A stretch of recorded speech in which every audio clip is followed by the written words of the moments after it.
মৃত্যুর পর কি করণীয়? ইসলামে মৃত ব্যক্তির জন্য বিশেষ কিছু আমল বা কাজ করার নির্দেশনা রয়েছে, যা সঠিকভাবে পালন করা অত্যন্ত গুরুত্বপূর্ণ। আমাদের কিছু বিষয় মনে রাখা উচিত। ১. দোয়া ও প্রার্থনা। মৃত ব্যক্তির জন্য সর্বোত্তম ইবাদত হল দোয়া করা।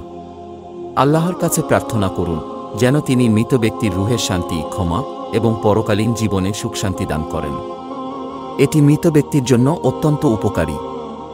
২. শোক ও কান্না। শোক একটি প্রাকৃতিক অনুভূতি, তবে ইসলামে ৩ দিনের বেশি শোক পালন করতে নিরুৎসাহিত করা হয়েছে। অতি শোক বা বিলাপ করা উচিত নয়, বরং শোকের সময় দোয়া ও প্রার্থনার মাধ্যমে আল্লাহর কাছে মৃত ব্যক্তির মাগফিরাত কামনা করা উচিত। ৩.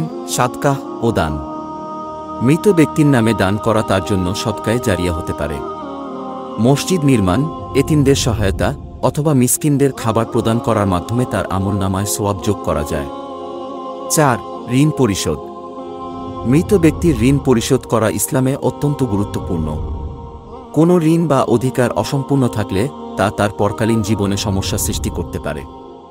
৫. পরিবারের প্রতি সহানুভূতি।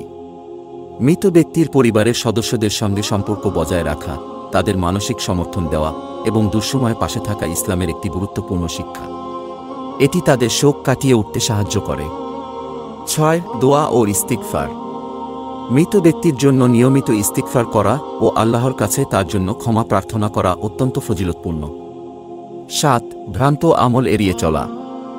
ইসলামে মৃত ব্যক্তির জন্য নির্দিষ্ট কোনো খতম শরীফ বা বিশেষ আচার পালন করার বিধান নেই, বরং দোয়া ও দানই তার জন্য সবচেয়ে কার্যকর। অতএব মৃত ব্যক্তির জন্য সর্বোত্তম উপহার হল আল্লাহর কাছে তার জন্য দোয়া ও ক্ষমা প্রার্থনা করা, পাশাপাশি সদকায়ে জারিয়া, ঋণ পরিশোধ এবং পরিবারের প্রতি সহানুভূতিশীল আচরণ তার আত্মার শান্তি এবং পরিবারের সান্ত্বনার জন্য বিশেষ উপকারী।